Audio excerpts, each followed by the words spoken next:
Afternoon, Mark. Good afternoon. I have with me Mark Robertson, who's the Learning Technology Partner at Cengage here in Australia. Mark's a Brisbane boy. He's just flitted down to Melbourne. I can't get him to follow Hawthorn, but there you go. Mark has been in the learning and development space for many, many years. He has a really rich and varied background. I'd like to share a little bit of that and get Mark to talk to that. Mark, welcome to 360 Ed TV. Thank you very much. You're most welcome. Mark, firstly, tell us about Cengage, its mission. Who do you serve? Yep. What are you doing? Yeah. Cengage is a large company. Its mission is, it's an education and technology company, and its mission is to delight and inspire learners. Its key markets are kindergarten to year 12. We also work in the professional space, in the vet sector, universities. So quite a broad spectrum which we deliver content, we deliver platforms, and we deliver services. And given the fact that the educational sector last year was worth about 116 billion, you play in a very important part of the Australian economy. Absolutely. And Cengage has a very long history when you track back through all of its historical growth. Yeah. So went into Australia. So interesting. Yeah. Your career isn't quite as long as Cengage's history, Mark, but very much a career of two parts. Yeah.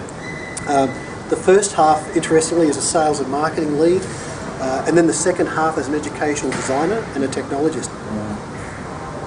I'm interested in any reflections that you could share regarding how your early career has shaped your thinking and your approach as a teacher, as an educator. Sure. In the early part of my career, my discipline was marketing. And in marketing, we talk a lot about advertising, we talk a lot about selling, but we also talk a lot about communication.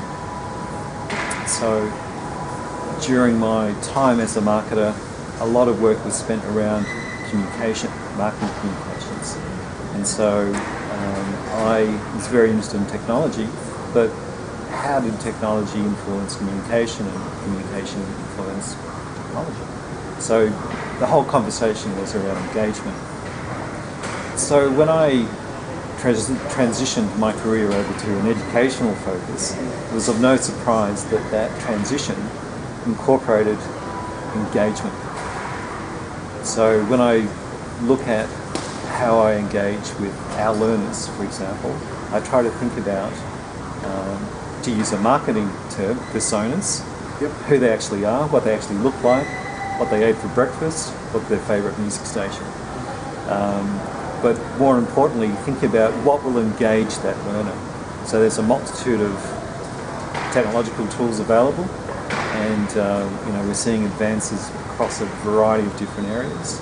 So my role is about fitting the best technology with a particular target audience. So you can see the synergies between sales and marketing career as well as a foray into education. As a practitioner, you've worked with professional bodies, such as the Australian New Zealand College of Anaesthetists. You've worked with RTOs and TAFEs. What's the focus of your session here at iDesignX Learning Design Summit? And what are you sharing with attendees? Sure. The focus is on the next generation digital learning environment. And so the definition of that goes back quite a way. But basically, the next generation digital learning environment is all about, well, what comes next? What comes next after an LMS? LMS being the learning management system. So in looking at a space where learners can be, what does that look like? And so there's basically 5 core principles around what that space looks like. And it's about interoperability and integration. So looking at how different systems talk to each other. And it's all about personalisation, what I mentioned earlier about what's in it for the learner, what's their journey look like, how is it personalised to their learning style. It's also about analytics. There's a great myriad of data that learners generate as they go through a course, and it's becoming more important for institutions and private companies and corporations to understand what's working and what's not working, considering the amount of time and effort in putting courses together. So the analytics is an extremely important part about looking at it from a program level. What courses are being completed earlier rather than later, what courses are good or not so good. But from the learner perspective also, it's around instantly seeing, for example, on a dashboard, where their progression is through a course, what they need to do next, what competencies have they fulfilled. So the analytics part is actually very important. So we hear a lot about social media, and one would consider that if you had an optimum learning space, it would also involve a lot of collaboration. So bringing in your media feeds to your learning space, for example, the ability to collaborate within that system with other learners in your class and to see their learning journey as well. So their learning journey may inform your learning journey. And the last aspect is all around accessibility and universal design. So that's more toward the standards of creating this environment. So, for example, we adhere to WCAG 2 standards, which is the Web Accessibility Guidelines, but we also play a large part in standards for the design of this environment. And that interoperability and standards piece is so critical because we look at the modularisation of technology stacks. Sure. Yeah. We really do need to think about ways that we can tear something off the Velcro and plug in something new. Without those standards and that agreed approach to those standards, that agility for institutions when an organisation starts to wither. That's correct. Yeah, good. It's a really good point. You see so many people trying VR goggles on. They've picked up some 3D printing outputs. Host of other tools and technologies. 5 years ago, gamification was on everybody's lips. It probably launched 1,000 theses. Given your experience in online and face-to-face instructional design, and the use of gamification, can you offer any thoughts on how teachers might think about pedagogical and instructional scaffolds to better use emerging technologies? Yeah, sure. At the end of the day, teachers have really got to think about the learner in terms of empowering the learner with their own journey. So rather than being teacher-centred, be learner-centred. So if you create an environment for the learner to thrive, that is the optimum result. And that's ultimately what Cengage is doing in creating these environments, these rich environments where learners can be inspired and learn.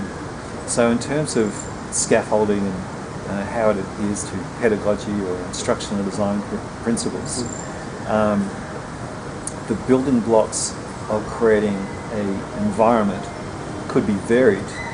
However, at the end of the day, it comes back to creating an environment which the learner can learn. So bringing out the intrinsic motivation of a learner, get them inquiring and to be curious, to ask questions.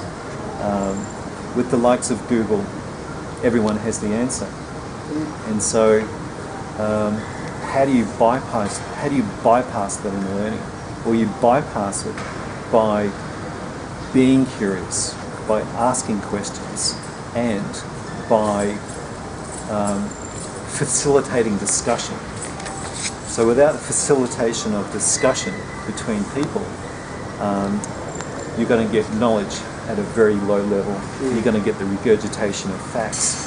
But through discussion and through reflective activities, you're going to get the higher end of thinking. You're going to get the evaluation, the synthesis of learning. Really good points. If we start to, consider moving from rote and, the assessment of transactional knowledge transfer in a sense. Yeah. What do instructors and teachers need to think about then when they start to assess performance and learning in those more advanced Sure. stages? Well, obviously, Bloom's taxonomy is a great place to start, because Bloom looked at knowledge on various levels, and the understanding of that knowledge, he said, well, at the very low level is just the understanding of it, and then as you progress up through different levels, you find critical thinking, the analysis part, and finally at the very top is the evaluation.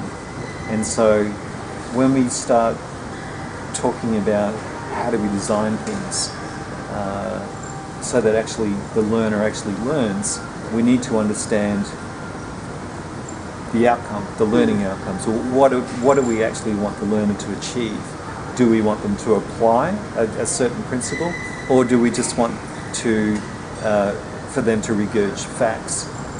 So typically we want to engage the higher levels of thinking, and obviously there's various tools to enable that, and various verbs to describe it. So that's the end goal. There are lots of tools at our disposal. Sure, yeah. Wikis, e-portfolios. Yeah. And I wonder, when we look at this plethora of tools and the outputs they provide, if we sometimes lose the essential learner outputs that we need to effectively measure learning across all the domains. So my question to you is, could a more formal focus on assessment help us to use the right tools to build a more cohesive and accurate view of the learner's progress? Well, if we look at assessment and we look at formal learning, we've also got to engage ourselves in informal learning. And I would say that a large part of our learning is actually informal. And the assessment that we give to our students certainly goes along the lines of the formal part, but it should also go along the lines of the informal part as well. Not every student is going to do well in their exam, and so sure, the principles of formative and summative assessment are very valid. Formative assessment being assessing a student as they go along, and the summative the end exam. But look at the student from a holistic point of view. It's looking at the student from an informal point of view as well. What other things can be questioned to the student which would demonstrate mastery, but not necessarily in a formal sense? Yeah. Really enjoyed the conversation. Again, as I said before, Cengage has been such a central plank in a sense to so many services and products that the community's consumed and used over the years. Yeah. Thank you for spending the time. It's been a busy conference. We were just talking before about the quality of the speakers, and it really has been a great conference in terms of really interesting, innovative, snappy pieces of really productive information. So I agree. It's been a great conference. Yeah. Mark, thank you. Thank you very much.